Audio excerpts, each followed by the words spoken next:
తొలి రోజు భారీగా పెట్టుబడులను ఆకర్షించిన గ్లోబల్ సమ్మిట్ కార్యక్రమం రెండో రోజు అంతకన్నా రెట్టింపు ఉత్సాహంతో కార్యక్రమాన్ని నిర్వహించడానికి ప్రణాళికలు రచించింది.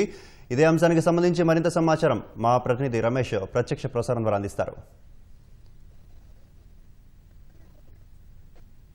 చెప్పండి రమేష్.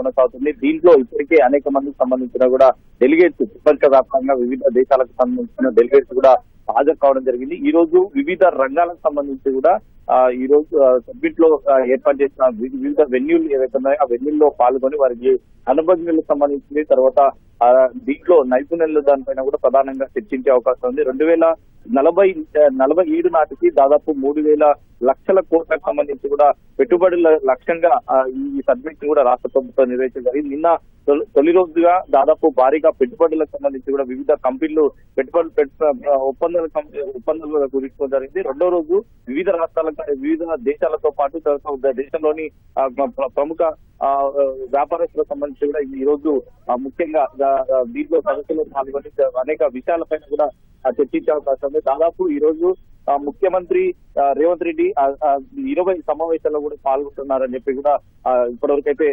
తెలుస్తుంది. దీంట్లో మరి పలు విషయాలపైన కూడా అధికారులు మొత్తం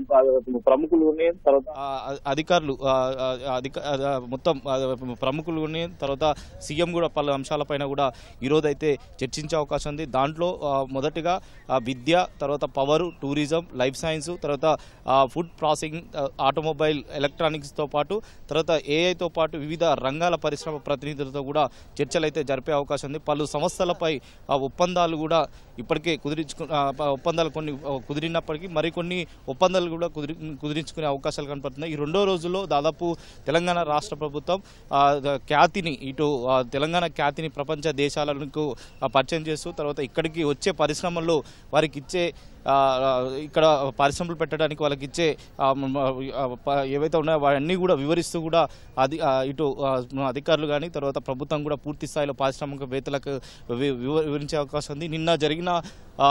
ప్రధానంగా నిన్న జరిగిన ముఖ్య అతిథిగా వచ్చిన రాష్ట్ర గవర్నర్ విష్ణుదేవ్ సంబంధించి ఆయన ప్రారంభించారు. తర్వాత అనంతరం కూడా పలు ప్రముఖులైన వారిని అందరూ కూడా ప్రసంగం అందించిన తర్వాత వివిధ సెక్షన్లో కూడా వివిధ రంగాలపైన కూడా చర్చలు జరిగాయి. దానిలో రాష్ట్రానికి సంబంధించి కూడా ఫ్యూచర్లో ఏ విధంగా పెట్టుబడులు పెట్టాలి, పెట్టుబడులు పెట్టడానికి ఇక్కడ ఎలాంటి సదుపాయాలు అనే అంశాలపైన కూడా ప్రధానంగా చర్చించ జరిగింది. ఈరోజు అదేవిధంగా కూడా ఈ ఎడ్యుకేషన్ కానీ తర్వాత పవర్, టూరిజం, లైఫ్ సైన్స్ సంబంధించి కానీ ఎలక్ట్రానిక్, ఏఐ సంబంధించితో కూడా అన్ని రకాల రంగాలతో కూడా ఈరోజు సుదీర్ఘంగా చర్చలు జరిగే అవకాశం ఉంది. దీంట్లో అనేక ప్రపంచ దేశాల్లో అనేక దేశాల్లో సంబంధించిన ప్రతినిధులు కూడా దీంట్లో పాల్గొన్నారు. కాబట్టి దానిలో చర్చించిన తర్వాత ఒప్పందాలపై కూడా ఒక కొలిక్కి వచ్చే అవకాశం ఉంది. కానీ ఈరోజు మొదటి రోజు ప్రభుత్వం ఆశించిన దానికంటే ఎక్కువగా వచ్చినాయని చెప్పి కూడా అధికారులు అయితే చెప్పడం జరిగింది. అయితే రెండో రోజు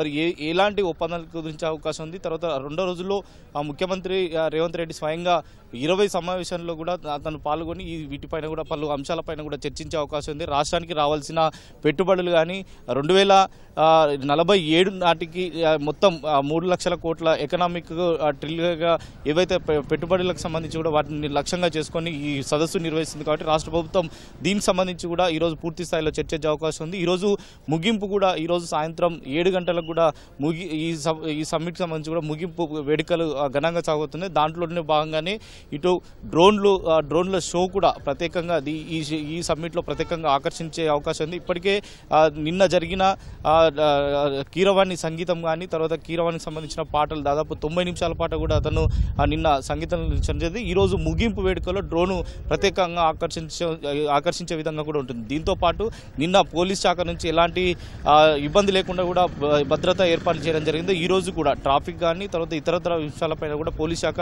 ఉన్నతాధికారులు నేరుగా ఇక్కడికి వచ్చి తర్వాత ఒక అడిషనల్ డీజీ స్థాయి నుంచి డీజీపీ నుంచి కూడా ఈ పూర్తిగా ఏర్పాట్లు పరిశీలిస్తూ తర్వాత ఇక్కడ కమాండ్ కంట్రోల్ నుంచి కూడా అన్నికి సంబంధించి కూడా పరిశీలన కొనసాగిస్తున్నారు. కాబట్టి ఈ రోజు కూడా ప్రశాంతంగా కొనసాగించే విధంగా కూడా ఈ సబ్మిట్ని పోలీసులు ఏర్పాటు చేయడం. మరొక పక్క ఈ అన్ని చర్చలు జరిగిన తర్వాత ఈరోజు సాయంత్రం డ్రోన్ షో అనంతరం కూడా ఈ ముగింపు సంబంధించిన వేడుకలు అయితే ముగిన పరిస్థితి అయితే ఉంది. O2 studio.